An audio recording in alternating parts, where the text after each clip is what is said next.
Free graphic design কোর্সের পক্ষ থেকে সকলকে আন্তরিক শুভেচ্ছা ও অভিনন্দন। আজকে ক্লাসে আমরা চলে যাওয়ার জন্য প্রথমেই আমাদের ইলাস্ট্রেটর সফটওয়্যারটি ওপেন করে নিব। সফটওয়্যারটি ওপেন করার পর আমরা পূর্বের ক্লাসে যা আলোচনা করেছিলাম তা এখন একটু বলি। তা হচ্ছে এখানে ফ্রি ট্রান্সফর্ম টুল এবং পাপেট ওয়ার্ক টুল নিয়ে আলোচনা করা হয়েছিল। যারা এই ক্লাসটি দেখেননি তারা আমাদের চ্যানেলে প্লেলিস্ট থেকে দেখে আসতে পারেন এবং পূর্বের ক্লাসগুলো আপনারা ধাপে ধাপে দেখে আসতে পারেন। তো আজকে আমরা আলোচনা করব এখানে শেপ বিল্ডার টুল নিয়ে। শেপ বিল্ডার টুলের কি কাজ? শেপ বিল্ডার টুলের শর্টকাট হচ্ছে শিফট ধরে M, shift plus M.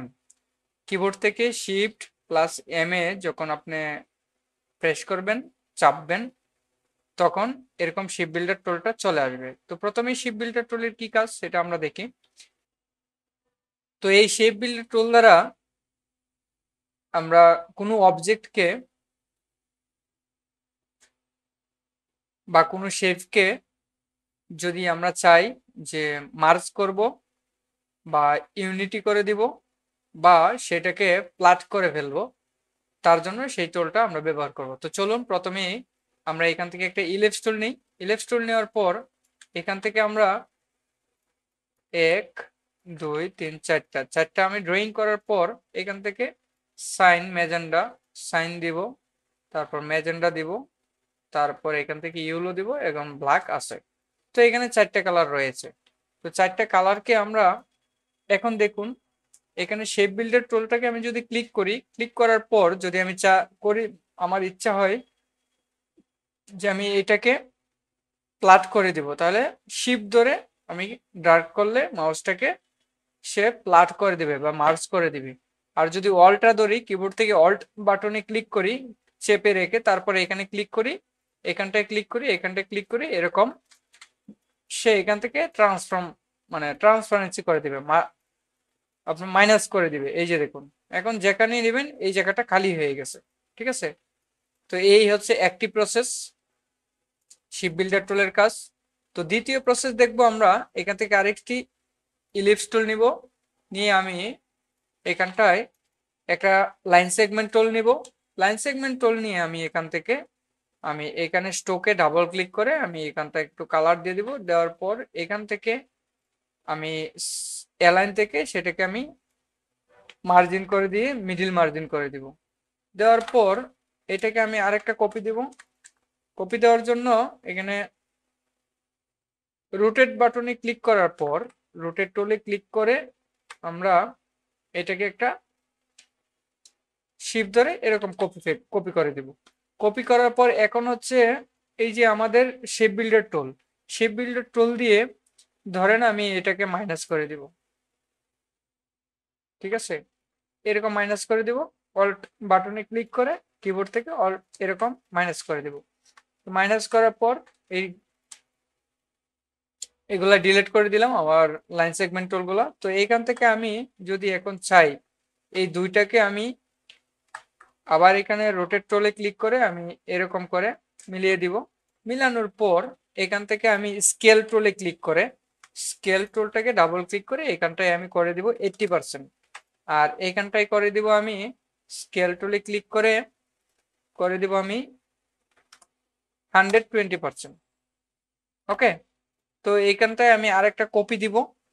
Copy দিয়ে তারপরে আরেকটা আমি স্কেল করব 110% করে, এটা আমি হোয়াইট একটা কালার দিব। তো এই যে দেখুন এটা আমি একটা শেপ করে ফেললাম। তো শেপ করার পর দেখুন এখানে কিন্তু আমার একটা সাদা একটা কালার রয়েছে। এই যে যদি কালার দিই তখন বুঝতে পারবেন নিচে একটা হোয়াইট কালার রয়েছে। এই হোয়াইট কালারটাকে আমি আবার মাইনাস করতে চাচ্ছি।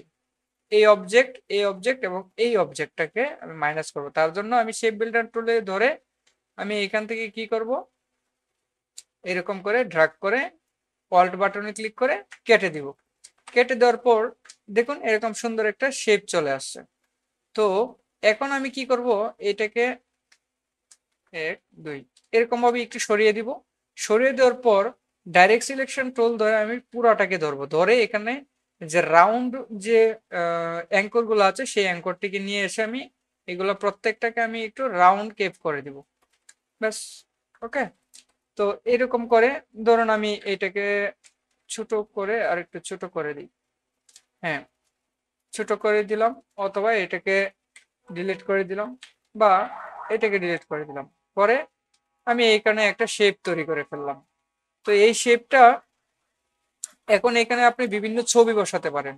ছবি বসে আপনি একটা ইফেক্ট বা একটা গ্রাফিক্স, একটা এলিমেন্ট, একটা একটা গ্রাফিক শেপ তৈরি করে ফেললেন।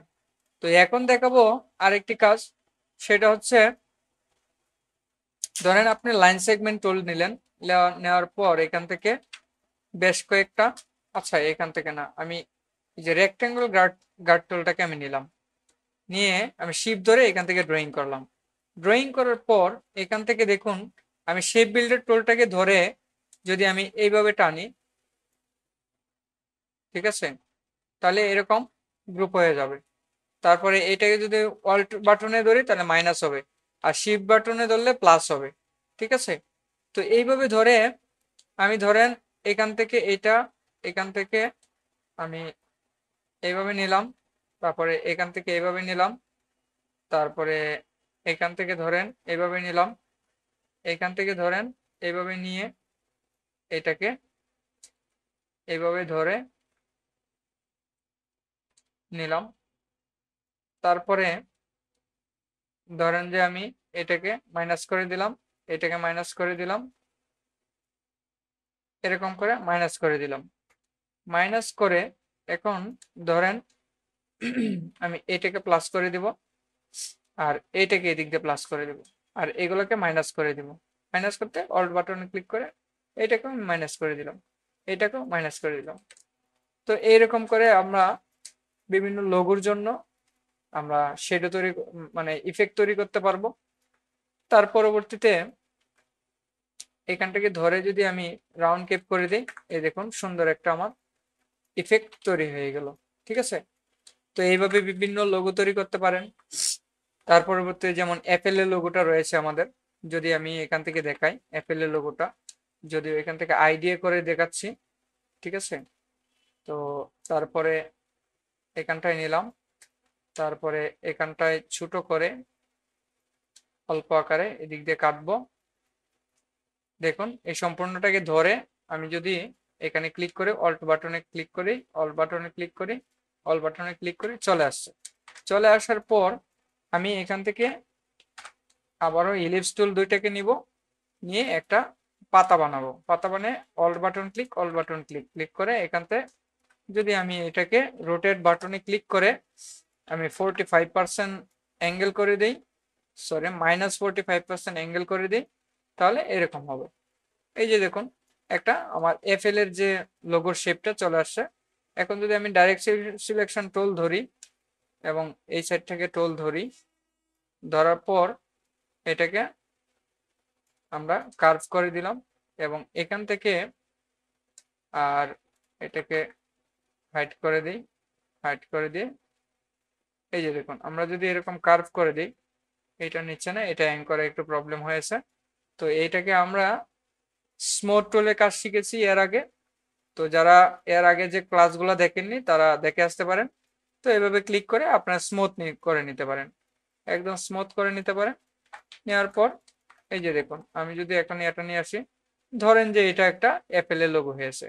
ওকে, তো তার পরবর্তীতে আমি আরেকটা শেপ তৈরি করে দেখাবো। এটাই আমাদের শেপ বিল্ডার টুলের সর্বশেষ যে দেখানো। তো এইভাবে দেখানোর পর এটা একটা নিব এখান থেকে, আরেকটা এখান থেকে নিব, তারপর এখান থেকে আমি লাইন সেগমেন্ট টুল নিব, এই মিডিল অ্যাঙ্কর এবং এই মিডিল অ্যাঙ্কর, এখান থেকে আমরা কি করব স্ট্রোকটা একটু বাড়িয়ে দিব, এতটুকু দিব। ওকে, 15 দিয়ে আমি এই স্ট্রোকটাকে কি করব, ওখান থেকে অবজেক্ট থেকে পাতে যাব, পাত থেকে আউটলাইন স্ট্রোক করে দেব। স্ট্রোক করে সম্পূর্ণটাকে ধরবো সিলেকশন টুল দিয়ে, এবং এখান থেকে শেপ বিল্ডার টুল ধরে শিফট ধরে এখানে সবকটাকে অ্যালাইন করে দেব। অ্যালাইন করে আবার এখান থেকে ডাইরেক্ট সিলেকশন টুল ধরে এই যে 4টা অ্যাঙ্কর আছে, এই অ্যাঙ্কর গুলাকে আমি ধরবো, ধরে আমি কি করব একটু ছোট করব, ছোট করে এই রাউন্ড থেকে আমি এরকম করে মিলিয়ে দিব। ব্যাস, এই হচ্ছে একটা আমার একটা সুন্দর একটা ইফেক্ট তৈরি হয়ে গেল, ঠিক আছে। তো এইভাবে আপনারা ইয়ে তৈরি করতে পারেন। ঠিক আছে, এই দেখুন আমি যদি এরকম করি একটা সুন্দর একটা, আমার এখানে কি আসছে বলেন তো, এটা একটা প্যাটার্ন ইউজ করতে পারেন। ঠিক আছে, প্যাটার্নের সুন্দর একটা ডিজাইন হয়ে গেল। তো তো শেপ বিল্ডার টুলস এর আরেকটি কাজ দেখাচ্ছি, সেটা একটা ইলিপস টুল নিয়ে আমরা যেটা রোটেট টুলে কাজ দেখিয়েছিলাম, এটাকে স্ট্রোক করে দিলাম। স্ট্রোক করে স্ট্রোকটাকে আমরা একটু বড় করে দিব। বড় করার পর এখান থেকে আমরা রোটেট টুলটাকে ধরবো। এই যে রোটেট টুলটাকে ধরে এখান থেকে আমি ক্লিক করে 90 ডিগ্রি প্লাস এখানে 3 দিলাম, দিয়ে কপি দিব। কপি দিয়ে কন্ট্রোল ডি দিয়ে চাপে আমি একটা এরকম ম্যান্ডেলা তৈরি করে নিব। ঠিক আছে, ম্যান্ডেলাটা তৈরি করার পর এখান থেকে দেখুন শেপ বিল্ডার টুলের যে কাজটা হয়, এই শেপ বিল্ডার টুলটাকে আমরা ক্লিক করব। ক্লিক করে এখন যদি আমি এটাকে প্লাট করতে চাই, যেমন আমি এই তিনটাকে প্লাট করে দেব, এইটা প্লাট করে দিলাম। ওকে, তারপরে ধরুন আমি এই এই সম্পূর্ণটাকে আমি প্লাট করে দিব, এই যে এরকম ভাবে প্লাট করতে পারছি। ঠিক আছে, তারপরে এখান থেকে ধরেন এটা প্লাট করে দিলাম। তারপরে এখান থেকে ধরেন এখান থেকে এই প্লাট করে দিলাম। এখন ধরেন আহ এখান থেকে ধরে এটা এটা প্লাট করে দিব, এটা শিপ ধরে প্লাট করে দিলাম। তারপর শিপ ধরে এটাকে প্লাট করে দিব, শিপ ধরে এটা প্লাট করে দিলাম। তারপর এদিক থেকে শিপ ধরে এটা প্লাট করে দিলাম। এই দেখুন আমি কিন্তু সেটা প্লাট করতে পারছি। এখন যদি আমি চাই যে না এটাকে মাইনাস করব, তাহলে শেপ বিল্ডার টুলটাকে ধরে আমি যদি অল্ট বাটনে ক্লিক করি, এই যে এরকম ক্লিক করে মাইনাস হয়ে যাচ্ছে। এই যে দেখুন মাইনাস হয়ে যাচ্ছে, এই যে দেখুন মাইনাস হয়ে যাচ্ছে। ওকে, এই যে minus minus minus minus minus হয়ে যাচ্ছে। ওকে, তো এইভাবে আপনারা শেপ বিল্ডার টুলটাকে কাজে লাগিয়ে, আমি কন্ট্রোল জেড দিয়ে ফিরে আসি, এটাই চলে আসি। ওকে, তো এটাই হচ্ছে আমাদের শেপ বিল্ডার টুলের কাজ। ওকে, তো এটাই হচ্ছে আমাদের সর্বশেষ দেখানো শেপ বিল্ডার টুলের কাজ। তো এটাকে আমি স্ট্রোকে করে স্ট্রোকটা কালার দিব, এবং শেপ বিল্ডার টুলটাকে ধরে আমি এখান থেকে কি করব, শিফটে ধরে সরি ওয়ালটা ধরে সব কয়টাকে আমি এভাবে ধরে এরকম ভাবে ধরে আমি কেটে দিব। কেটে দেওয়ার পর এই যে দেখুন চলে গেছে। চলে যাওয়ার পর আমি এখান থেকে এগুলাকে আমি শিফট ধরে এখানে ড্র্যাগ করে প্রত্যেকটা শেপে তৈরি করে ফেলবো। তো আমরা এটাকে যদি আনগ্রুপ করে ফেলি, তাহলে দেখতে পারবো এখানে বেশ কয়েকটা অ্যাঙ্কর রয়েছে। এটা একটা, দুইটা, তিনটা, চারটা। ওকে, এখান থেকে 1 2 3 দেখুন এটা একটা সুন্দর আমাদের একটা ইফেক্ট তৈরি হয়েছে। হ্যাঁ, এই যে, তো এইভাবে আপনারা বিভিন্ন রকমের শেপ তৈরি করতে পারেন। যেমন এটা খানে একটা ওয়াইফাই এর যে আইকন আছে সেটার মতো আসছে। তো আপনারা অল্পতেই, যেমন ওয়াইফাই এর আইকনটা কিন্তু এরকম থাকে। হ্যাঁ, এই তো এই যে এইভাবে আপনারা শেপ বিল্ডার টুলটাকে কাজে লাগিয়ে আপনারা বিভিন্ন রকমের শেপ তৈরি করতে পারেন। ঠিক আছে, এই হচ্ছে শেপ বিল্ডার টুলের কাজ। তো ধন্যবাদ সবাইকে, আশা করি শেপ বিল্ডার টুলটা কাজ কি সেটা বুঝতে পেরেছেন। কোনো অবজেক্টকে, আমি আবার বলছি, কোনো অবজেক্টকে আপনার ডিভাইডেড করতে অথবা ফ্ল্যাট করতে বা মার্জ করতে সেই শেপ বিল্ডার টুলকে আমরা কাজে লাগাতে পারবো। তো যারা পূর্বের ভিডিওগুলো দেখেননি তারা তারা আবারও পূর্বের ভিডিওগুলো দেখে আসতে পারেন, আমি আবারও বলছি। তো সবাইকে অসংখ্য ধন্যবাদ জানাচ্ছি আজকের এই ক্লাসটা দেখার জন্য। তো সবাই ভালো থাকবেন, সুস্থ থাকবেন। আজকে এখানে ক্লাস শেষ করছি। আর যারা নতুন তারা চ্যানেলটাকে সাবস্ক্রাইব করে রাখতে পারেন। ধন্যবাদ সবাইকে।